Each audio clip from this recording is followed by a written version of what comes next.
What's up, guys? Welcome back to Sit Down with Sid podcast. This is episode number 25, and I have a very special guest today. He is one of the handful of people in the world who has organized and led teams to the 7 summits, including 2 expeditions of Mount Everest, and has directed his passion for mountaineering to build a multi-million-dollar adventure travel company.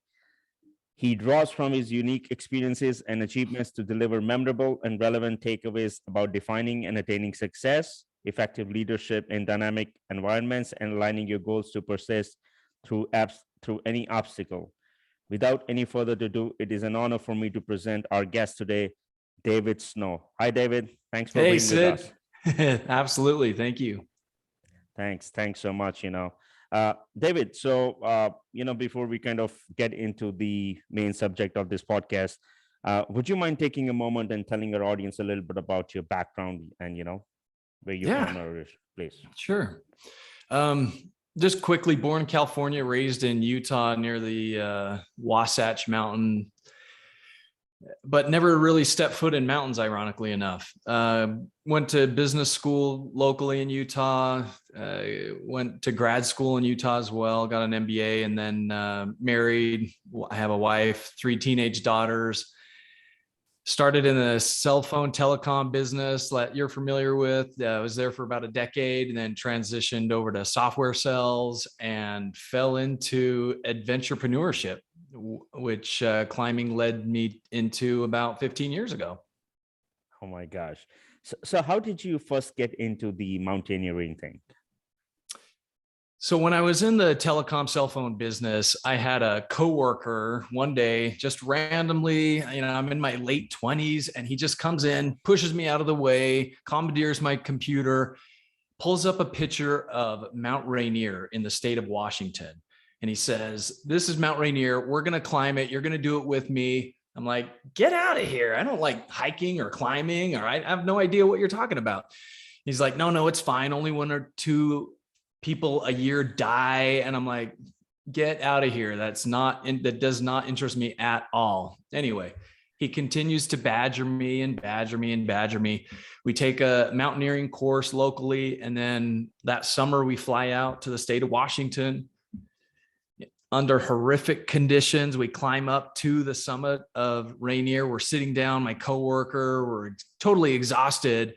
And I am looking over this view of the Cascades while my coworker's like, "Let's get out of here. This is miserable." And I'm thinking, this is awesome. This is really cool.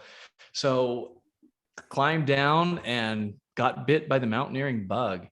And that was about 15 years ago, and been climbing ever since. Oh my gosh. So can we say that that's what drew you to climbing on the world's highest mountains? One of your beginning kind of chapter?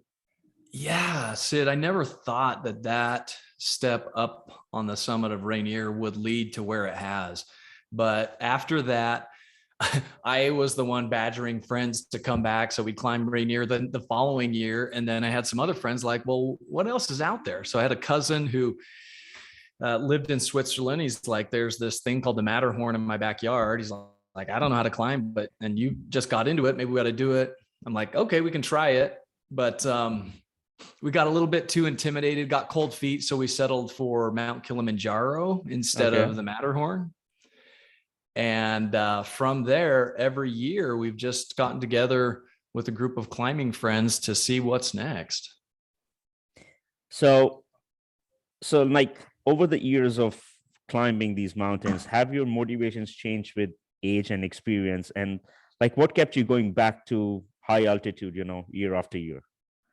Yeah. So once you get into higher elevations and the perceived risk gets higher, you mentioned kind of like what motivations has changed with your age. People get a lot of speculation. Well, you do have 3 daughters, you need to be responsible. You shouldn't be climbing mountains. But what I've learned in this whole process is there is acceptable risk. And during this whole process, I've learned, I say we a lot because I've always got my best buddies on every expedition. That's why I do it. But every place you go, the experience is really what matters. And I've been able to share that experience and share these mountains now with my family, with my daughters. And so with age and experience comes just kind of an increased level of, I haven't really slowed down, but I have learned to appreciate more the experience than just the logistics and getting to the top, for sure.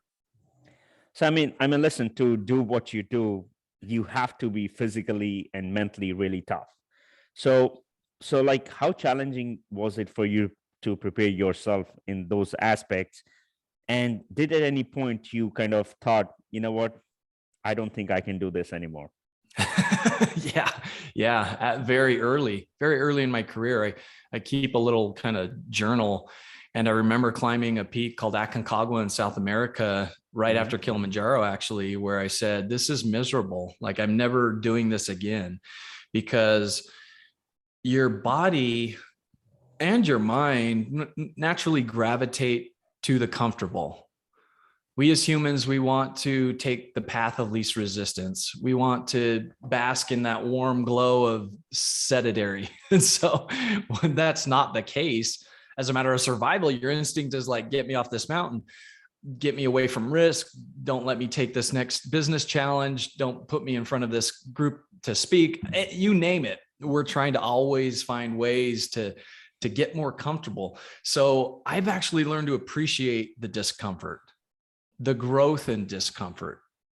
And because of this discomfort and growth, that lesson I learned a long time ago on 𝐾𝐚𝐯𝐲 is, in order to see what's on the top of the horizon or what's out there, you almost have to go through this amount of pain. If you look back in your life and the things that you've done personally or your family, the greatest amount of growth is typically from the greatest struggle and the greatest challenge, for sure. So that's just a way of looking at that way. That's actually absolutely, you nailed it on the spot. That's absolutely correct. So I want to talk a little bit about your 7 summits. So in back in May of 2018, you became one of the handful of climbers in the world who completed these 7 summits. Could you take us back to the history of all summits, like the first year, when it started, and the accomplishment dates and year, if you remember? Yeah. So in 2010, we climbed Mount 𝐾𝐚𝐯𝐯, which is the highest peak in Africa, highest freestanding mountain in the world. The next year, as I mentioned, we went to 𝐾𝐚𝐯𝐯, which is the highest mountain in South America. We summited just after New Year's in 2012. So we started in 2011, 2012, and in 2013, we chose Mount Elbrus, which is the highest peak in Europe, and summited that in June, I think, is the climbing season.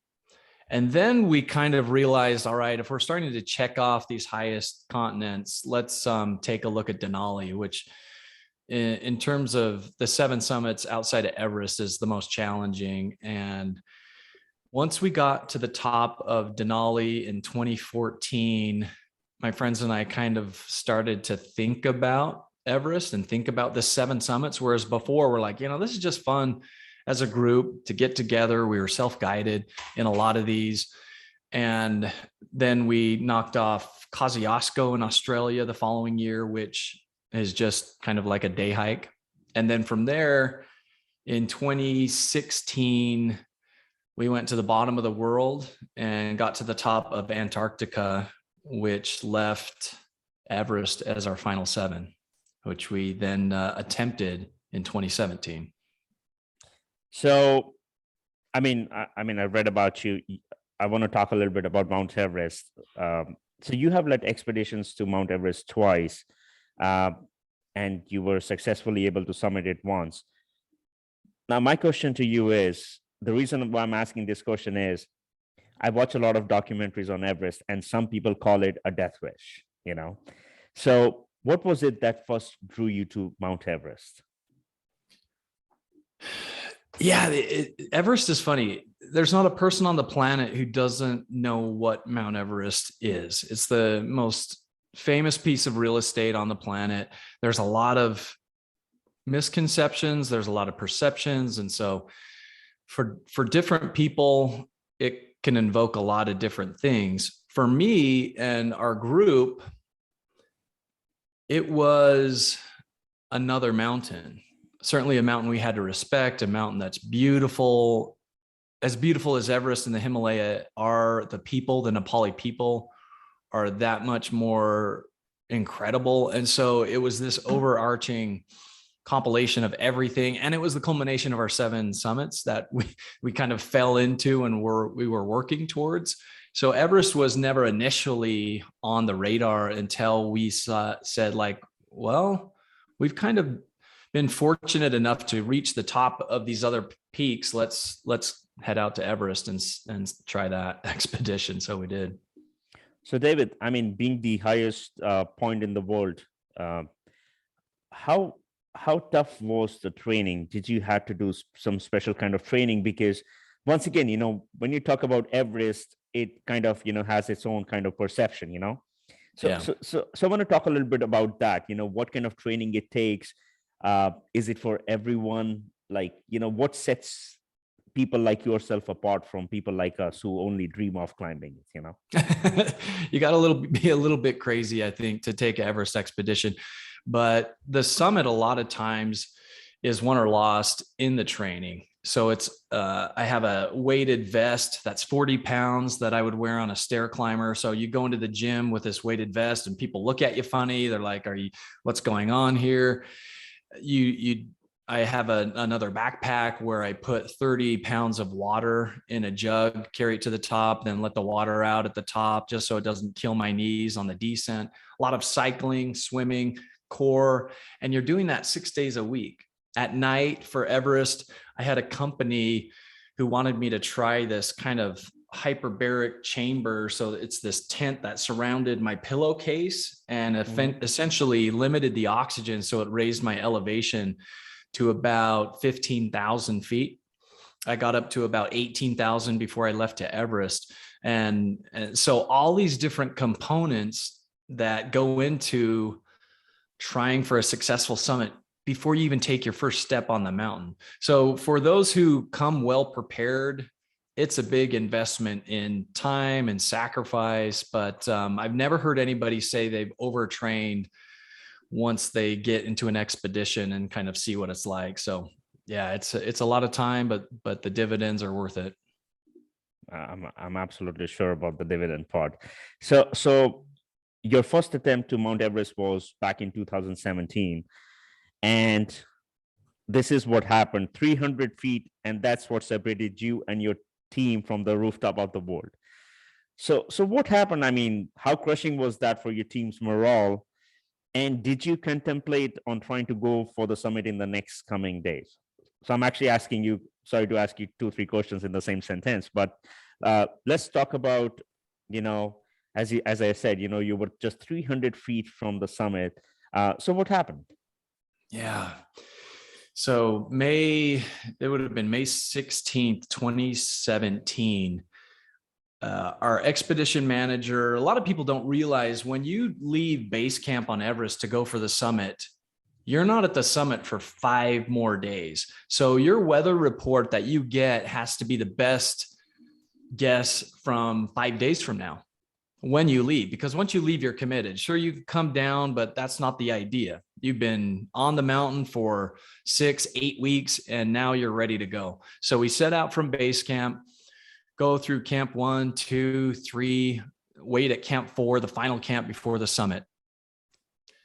The rope team that is necessary, the rope team Sherpas necessary to fix safe lines all the way to the summit, just fixed lines, and there was a storm coming in, and they had just came down the mountain. We were the first team that year. Our summit base camp manager thought we were in a good position. Our team was strong, that we could be the first group up the mountain that year. We start climbing. The conditions were okay. And the idea was this jet stream that hits the mountain 360 days a year at 100 mile per hour winds would lift up. And that's the window that everybody tries to go to in order to hit the summit.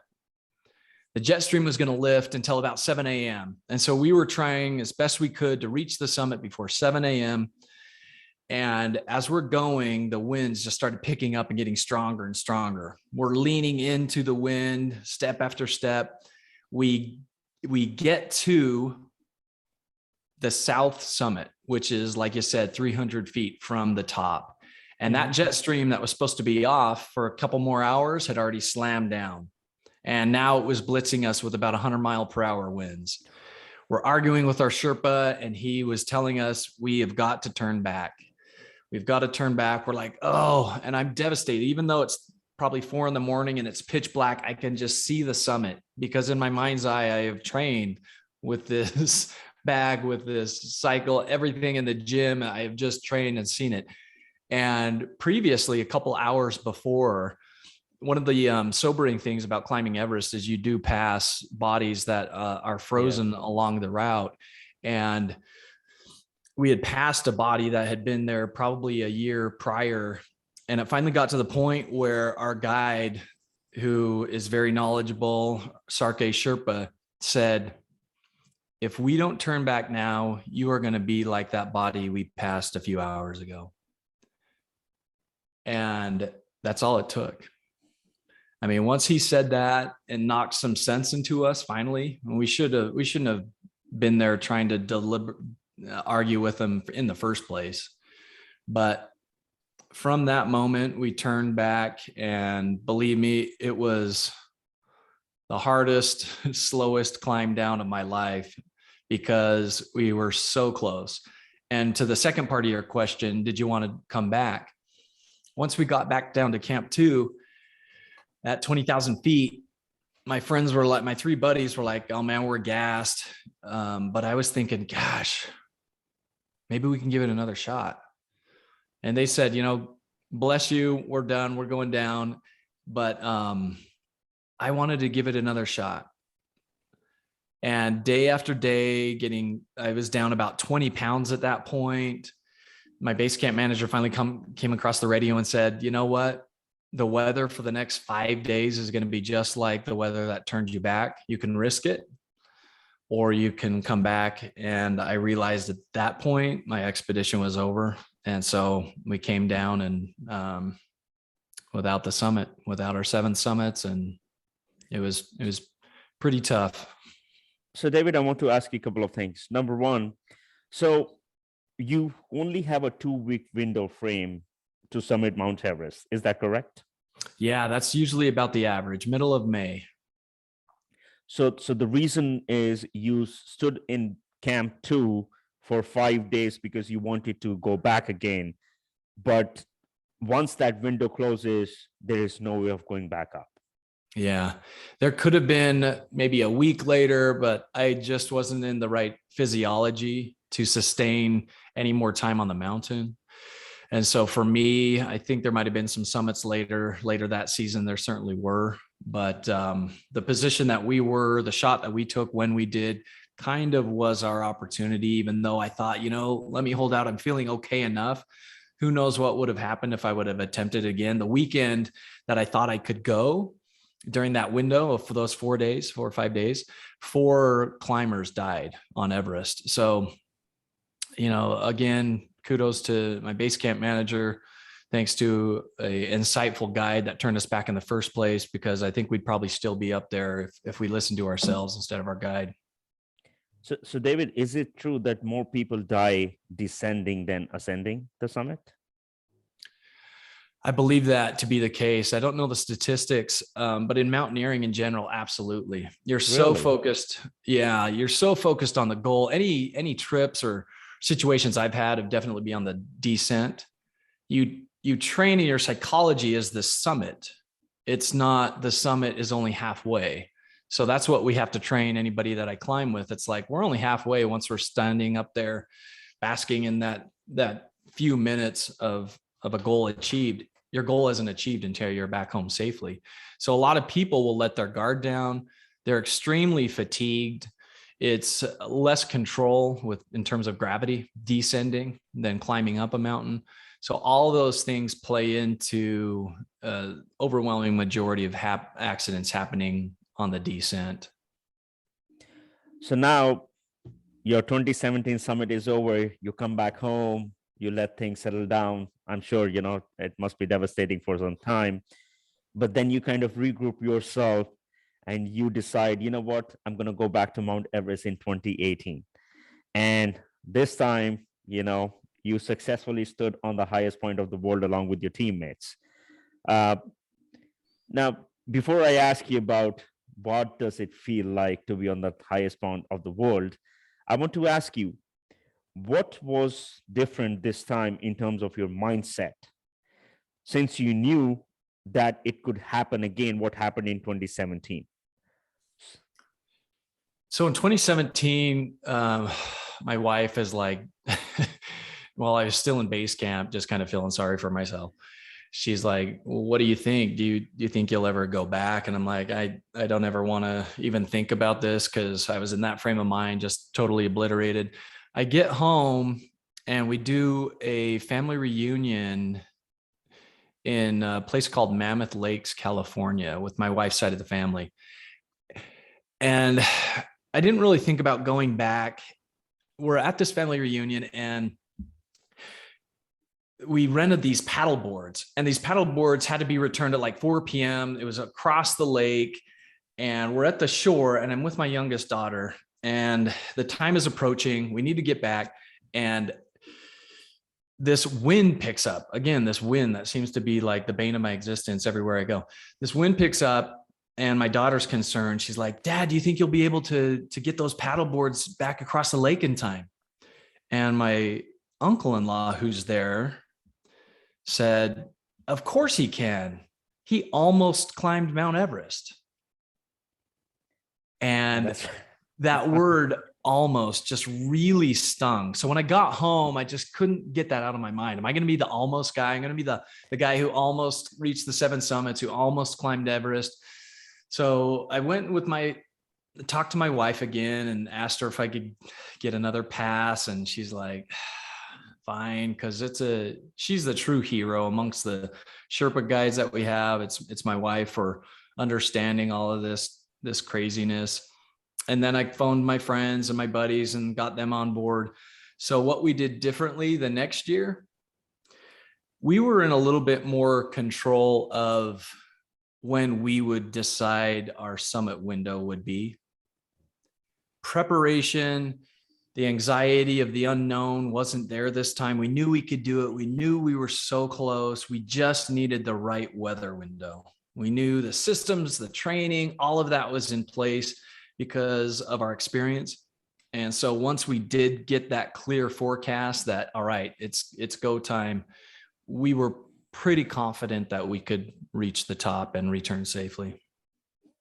Wow. So when you finally reached the summit, what was it like?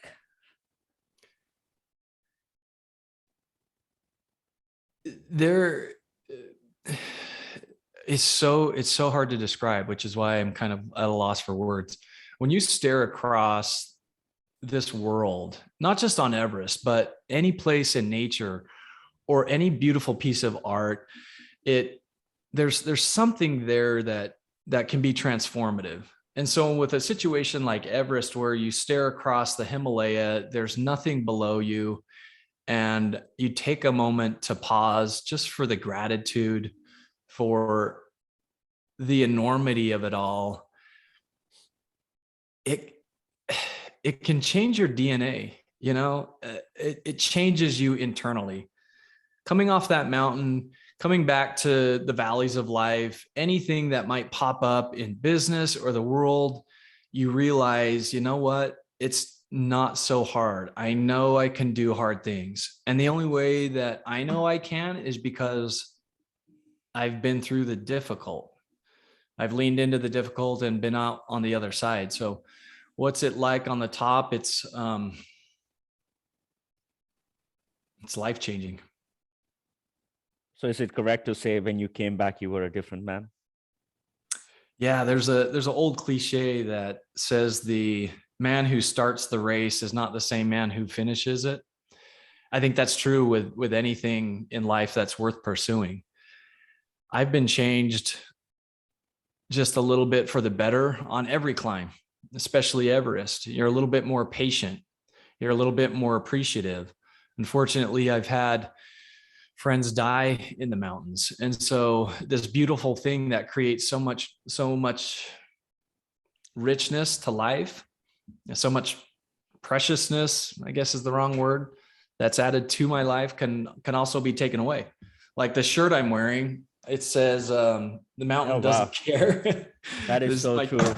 Yeah, the mountain doesn't care. And it's true. We can't blame the mountain. We can't look externally for things to blame. We have to always look internally. So a lot of things that the mountains have taught me that I just really couldn't learn otherwise. So David, now I want to ask you, I came across this statement, as I mentioned before on documentaries as well.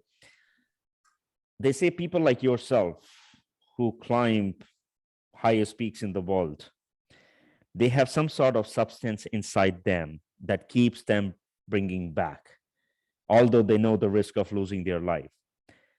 How much is this true?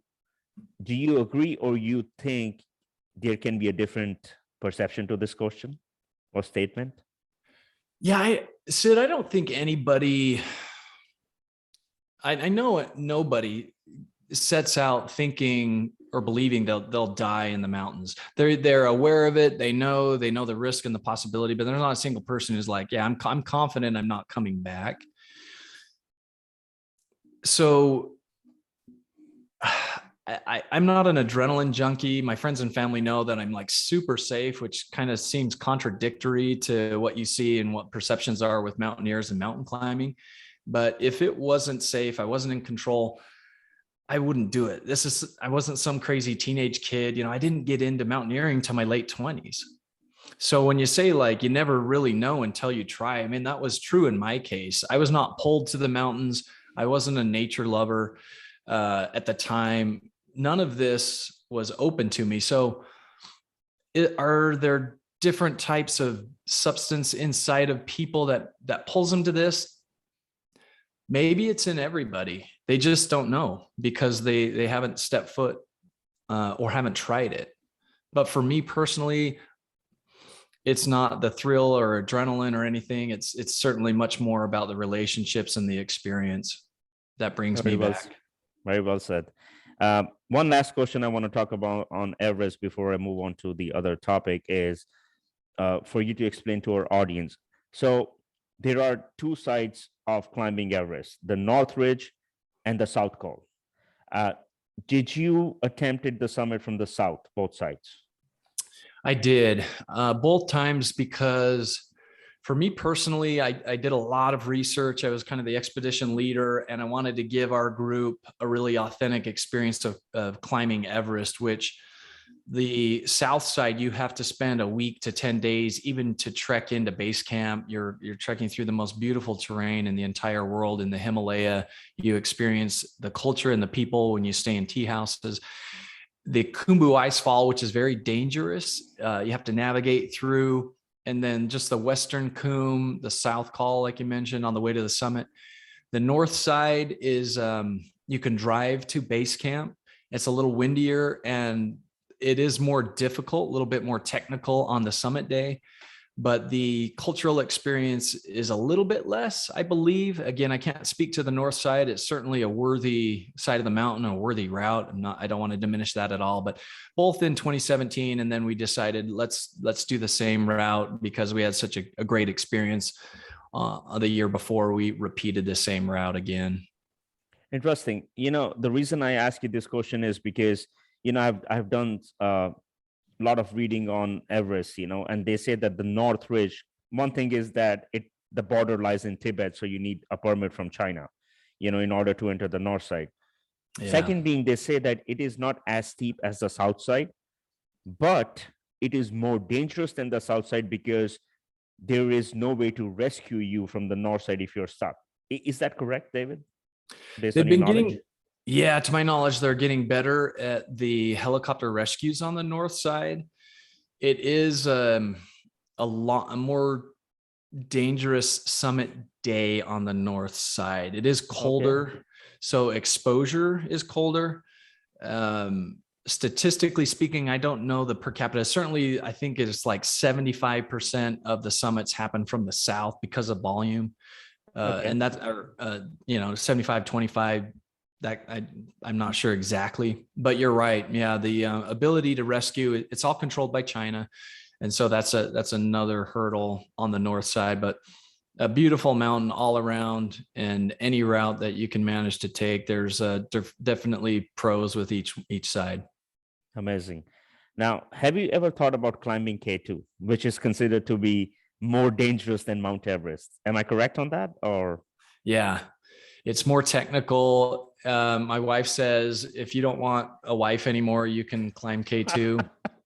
So that's funny. always ended that discussion. Gosh. Yeah.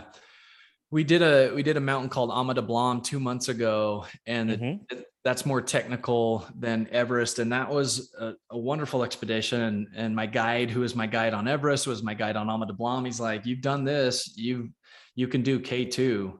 He said Everest is harder than K2, which I don't believe. I'm not sure what he said. He's like, it's K2 is getting much more safe.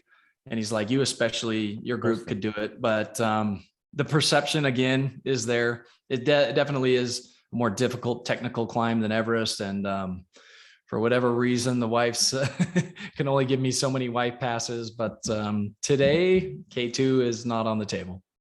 So, for example, if tomorrow your wife says yes, would you attempt K2? That's my question. If my friends were all up for it, because I've never stood on a summit without one of my best friends or buddies right there by my side, we'd strongly consider it. Isn't it so amazing, like the inspiration and the fire to like try something else so challenging is still inside of you? I mean, I can sense it, it's like you want to go back there, but once again, you need approval. So well, that's great. So I want to talk about a little bit about expedition side. So according to you, in your own experience, what do you think makes a good expedition leader? And what advice would you have for someone who wants to embark on a career in expedition leading? Expedition leaders, mountain guides, it's not too far off than any leader that has to direct people safely in the direction they need to lead. I would say the most important thing that I've developed over the decades is something called scenario planning. And scenario planning is the ability to look at every different scenario that could possibly happen. In mountaineering, on big expeditions, that starts from bringing toenail clippers, because if you don't clip your toenails, you're going to lose your toenails on the descent by pounding your foot into the toe bed of your boot, to additional oxygen masks, because there will be failures in equipment, to what kind of food you're eating. Is the water purified? Your equipment system, do you have liners for your gloves? Are you going to sleep well?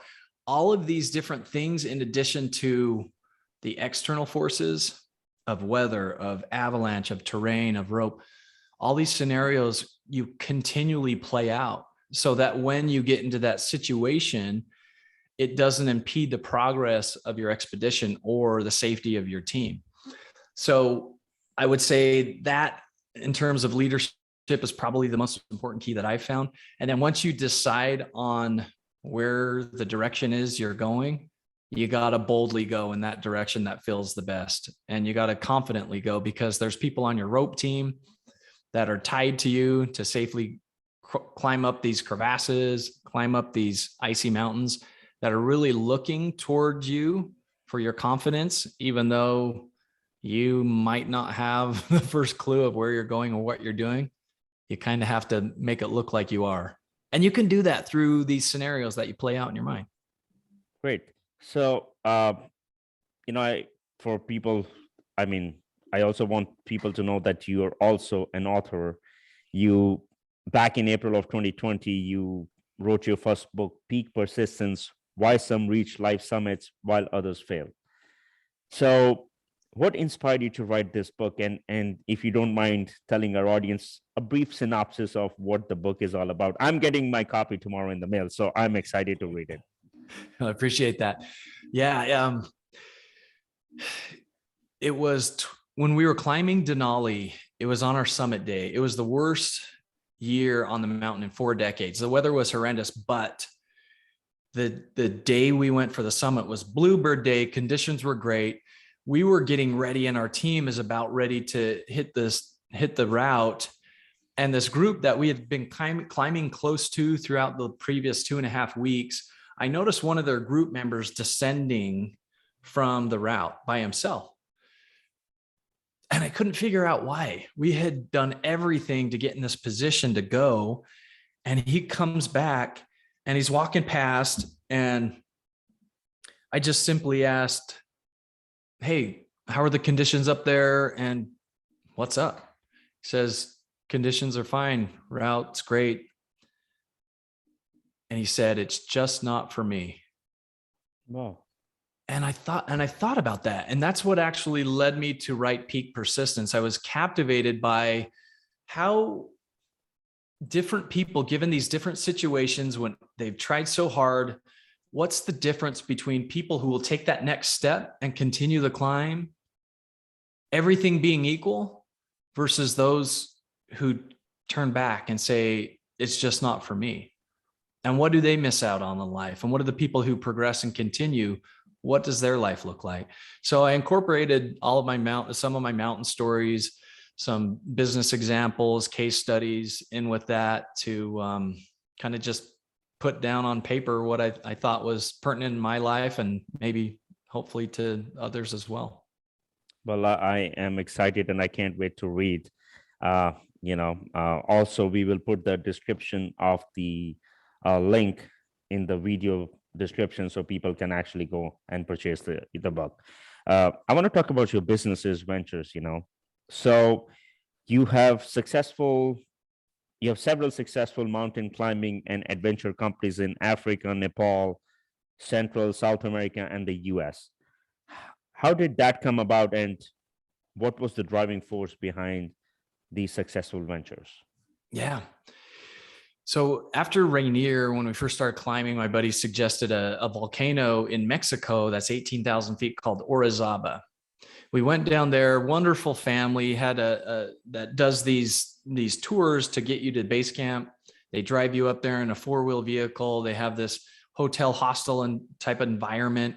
They provide meals for you. They had no website, no internet presence. We get done and we have a great climb. And my buddy says, "You know what? Why don't we help the 𝐶𝐚𝐯, which is the name of the family, get like a website?" I'm like, that's a good idea. I'm like, "Do you know anything about websites?" "No." "Do you speak Spanish?" "No." So long story longer, my buddy kind of bowed out of it. I kept going with it. We built him a website, and we helped him market, get clients, get search engine optimization going. And now it's the largest operator in Orizaba. And so from that, when we went to Kilimanjaro the next year, it kind of duplicated that process with an operator that had been on the mountain for decades, just had a very weak internet presence. So we started Climb Kili from that with a safari company and a safari lodge in the Serengeti, going over to Nepal, similar things. And so we really not knowing what to do, but just really trying to figure it out based upon what other people have done in the same space that have been successful. And it's been a good venture for 13 years now and growing. That's amazing. So David, let me ask you, is it fair to say that the challenges you faced in climbing these summits somehow transcended into successful strategies in your businesses to where they are today? Absolutely. Yeah, absolutely. I mean, it's kind of like what I mentioned before, when you have those days, Sid, as I'm sure you've seen being an entrepreneur yourself and your marketing companies and your career in real estate. And you get to the point where you're like, do I want to make that call? Do I want to do more research? Do I want to figure that out? And then you kind of realize within your own constitution that you have been there before. You can do that. You have the ability to push through. I've been to the top metaphorically and literally. So I know I can figure this out. And so that's kind of the way I approached some of these businesses. And of course, couldn't do it without great business partners along the way. Perfect. Couple of more things before we wrap this up. Putting the financial aspects on the side, are you more passionate about mountaineering or businesses, entrepreneurship? If you don't mind, I'm going to give you my answer. What I see when I think of you, I say a mountaineer. Once a mountaineer will always remain one. I see your passion through your eyes in that. I want to ask you. Yeah, yeah. There's something, you couldn't have, I failed as a Boy Scout. Like I mentioned, I couldn't care less about hiking. It was just something, but you're right. Once you experience what the world is and traveling and seeing the world and just this beautiful creation, that doesn't ever get out of you. So in terms of enjoying that versus entrepreneurship, similar challenges, yeah, mountaineering definitely takes the cake, but I really love being competitive, especially in our market space that I'm in. It's very competitive, trying to attract clients, providing the best possible, safest experience for them. And that is very rewarding too. Kilimanjaro, seeing clients who their life goal is to stand on top of Kilimanjaro, and it's difficult. 19,000 feet is a difficult trek to get to, but very doable for most anyone.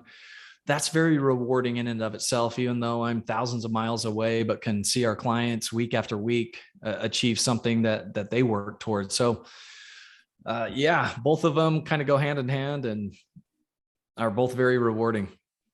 So do you personally travel to all these business ventures is like in different countries, or you try to manage everything from here? Yeah, you have to have great ground operation and business partners you trust. So the 𝐶𝐚𝐯 family, like I mentioned, my partner in Africa is local Tanzania, runs the operations.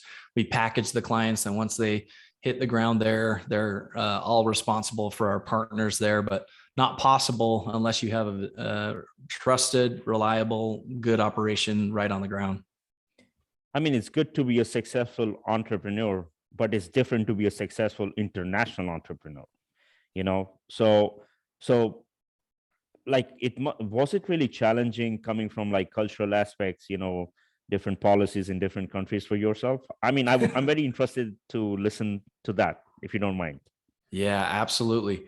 It is frustrating, but again, when you've got the right partner who understands that there is possible corruption, there is possible bribery that needs to take place. Not that saying that that's been a part of our business, but when you understand the marketplace and the way it functions within that culture, then it is possible to thrive within that. Even though I'm at an arm's length away, like COVID right now in Kilimanjaro, they don't have rapid testing. So our clients are having to wait a day or two to get their negative test to return, and the frustration that happens, when we see what we have available here. So tempering patience, tempering little things, understanding things that happen. Gosh, every other month, it seems there will be something that will be out of our control that the government imposes.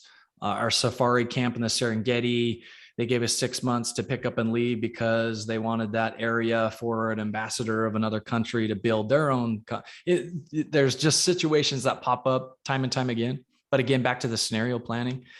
If you understand that these things will come, and they'll come probably 3 or 4 times a year, if not more, then you can plan for it. But it's definitely unique dealing with international operations versus being able to get stuff done maybe in the United States.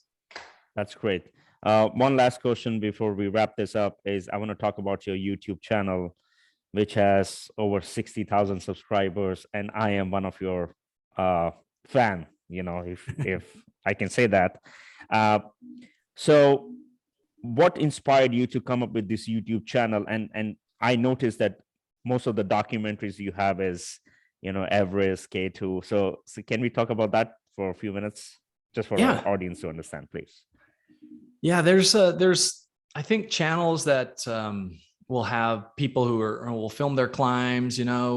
I try to dedicate a channel that just had hard to find documentaries on climbing. It's all typically mountaineering. There might be some one-off stuff, but it started when one of my videos on Everest, I just did a really quick 3-minute thing, I guess went viral, had a couple, 3-4 million views. And my wife's like, you have to probably start adding some more content. So I put more of my climbs on there and then just asked others if I could post their content on the channel. And it seems to be a place where 60,000 or whatever subscribers have found to really appreciate the content that other people have put out and done. And it just bodes to, again, this beautiful world. If you can get out and see it, try to get out there and take that step, because you really never know where it could lead.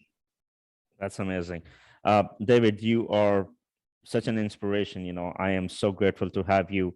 If you were to leave a message to our audience watching the podcast, what would that be coming from you? Probably just reiterating the thing I just said. I try to tell my daughters, there is this whole world out there.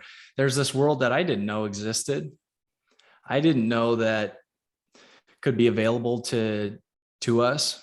And it does take that faith of taking that one step. Take it, because truly you never know where it might lead. And I believe that because I've seen it. So if I could say one thing, it would be that start with that one step. You can step backwards and retreat back into your comfort, but the power of that one step, you just never know. I love it, David. Well, David, I want to personally thank you very much for being on the podcast. And, it has been just a blast and an honor for us to have you here. And I want to wish you all the very best and a happy 2022. Absolutely. Thanks for having me, Sid. Appreciate it. Thank you. You have a good day, sir. Bye-bye. Thank you. You too. Bye.